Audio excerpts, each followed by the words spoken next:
मोदी 3.0 के राज्य में जो तीसरी बार जो उनकी सरकार बनी है, तो सर बिहार में कहीं ना कहीं डबल इंजन की सरकार है।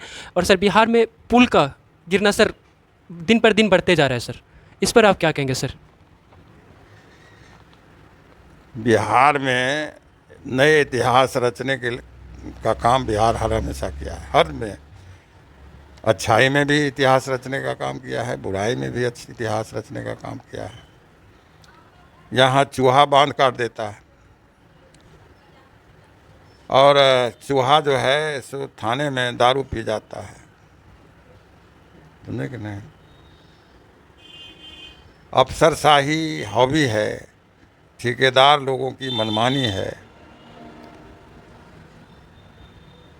अपने मन से बिना किसी टेक्निकल मतलब उसका क्या होता है, टेक्निकल जो तकनीकी जो उसमें व्यवस्था है उसको नज़रअंदाज करके पुले का निर्माण होता है, जिसमें घटिया सामान का प्रयोग हो और वो तकनीकी दृष्टिकोण से भी ठीक न हो, तो उस पुला को टूटना तो तय ही है। सर इतनी सारी घटनाएं होने के बावजूद सर जांच में कोई दोषी नहीं पाया जाता। सर विपक्ष इसके लिए क्या जिम्मेदारी उनका क्या है सर? विपक्ष का काम है इसके खिलाफ में आवाज़ उठाना, लेकिन सरकार का काम है इसका जांच करवाना। जांच होती है, लेकिन वो लीपापोती करने का ही काम करता है। जो ठेकेदार कुछ दिन के लिए हल्ला हुआ, आज पुला गिर गया, लोग हल्ला किए, जांच कमेटी बन जाएगा, ये हो जाएगा, समय भी गुजरते गया, जैसा तैसा रिपोर्ट करके अपना सबमिट कर दिया। लेकिन उसके खिलाफ अगर कार्रवाई नहीं होती है, जो एक प्रथम दुर्घटना के पश्चात अगर उस संवेदक के खिलाफ में प्रॉपर कार्रवाई होती, तो दूसरे भी संवेदक जो हैं या दूसरे भी जो इंजीनियरिंग सेल के डिपार्टमेंट के लोग हैं उनको भी भय बनता। लेकिन ये जांच समय पर नहीं होना, जांच सही नहीं होना और जांच प्रतिवेदन नहीं आना, और विभागीय और गैर विभागीय जो लोग उसमें संलिप्त हैं उनको सज़ा नहीं मिलना, ये मुख्य कारण है जो रोज दिन प्रतिदिन ये पुला ध्वस्त होते जाता है। जो एक गिरा तो कुछ नहीं हुआ, अगर उसी में कार्रवाई की जाती तो उसमें करे तो करे क्या। उस पुला के निर्माण में भी तो सरकार के लोग और सरकारी मुलाजिम सब मिलकर के ही लूटते हैं, तो उसके अस्थायित्व की क्या गारंटी हो। रक्षक ही जब भक्षक बन जाए तो उससे क्या उम्मीद कर सकते हैं। सर नीतीश कुमार के साथ तो आपकी सरकार कई दिनों तक चली है, जो वो विशेष राज्य की दर्जा की बात जो करते हैं, जब आपके साथ होते हैं तो विशेष राज्य की बात करते हैं, जब मोदी के साथ जाते हैं तो विशेष राज्य की वो चर्चा तक नहीं करते। सर ये क्या लोगों को भ्रमित करने के लिए तो मुद्दा नहीं बना के रखे वो? विशेष राज विशेष पैकेज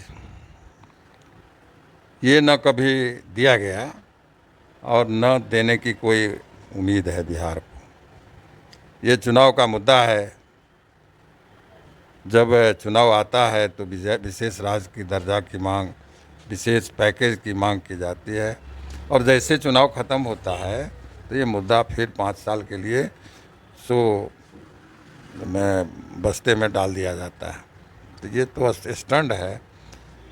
मोदी ही खुद यहाँ डाक बोले थे, आरा की सभा में डाक लगाए थे जो इतना करोड़ दे दें, इतना करोड़ दे दें, इतना करोड़ दे दें, बोलो कितना दे दें, तो 1.25 लाख करोड़ दे देते हैं यार। लेकिन चुनाव ख़त्म हुआ, 1.25 लाख करोड़ क्या, सवा पैसा भी नहीं दिया। तो ये तो विशेष पैकेज की बात है। और जब विशेष राज्य की बात होती है तो सामूहिक रूप से जब कभी भी हम लोगों के साथ उनकी हुकूमत रही है तो इस मुद्दा को हमारे नेता के द्वारा उठाया जाता रहा है, आज भी उठाया जा रहा है।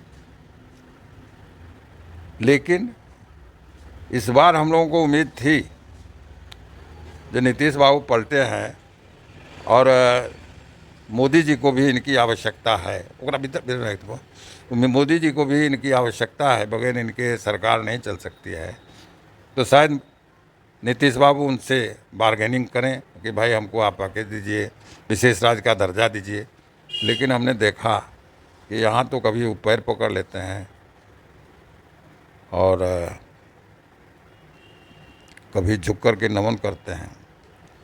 मंत्रिमंडल का गठन हुआ, उसमें भी बिहार के हिस्से जदयू के जो लोगों को मंत्री विभाग दिया गया है, तो वो भी कोई बिहार के हित के लिए काम उससे कुछ होगा ऐसी कोई संभावना नहीं बनती है।